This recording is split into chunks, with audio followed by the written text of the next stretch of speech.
The third eye is the nozzle of power. It's like if you have a fireman's hose, that's like your nozzle. That's like where you direct the power. The problem is people do not have the substance and the power, so there's nothing that's coming out of the nozzle.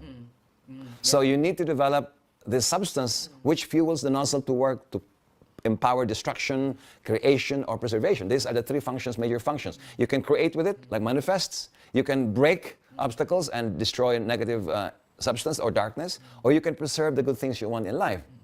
Now, the condition is you need the substance of light to deliver for that manifestation. But you need the Kundalini substance.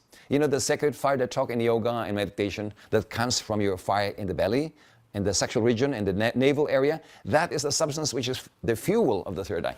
That's the problem of most practitioners. They don't have enough fuel to eject or to fuel the third eye nozzle. And so that's the first thing that we need to develop. The fire in the belly needs to be developed and alchemized with the sexual energy and with the power of the earth that comes from the earth itself that goes to your navel.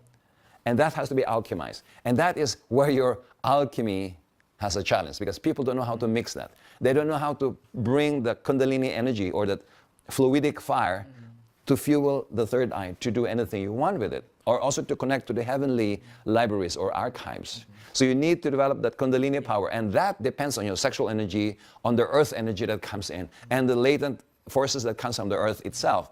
And that you need to mix it properly with breathing, like the lower centers have to be activated to a high degree. That swing of power will also bring like a centrifugal force to bring the power of the earth to be admitted into your bodies and energies and auras and chakras. So that is the secret, really. It's not just the development of the third eye. And how to connect this sacred energy to the third eye through a certain conduit that passes inside your body like a pipe. And that is really the second secret. How to develop that without harming you. Because in the development of these, you need to purify your character, your attitudes, your energy bodies, and develop that passage of energy. Because in doing that process, you accelerate your negative karma. You accelerate the purification of your life, your past, your present, and the ongoing future.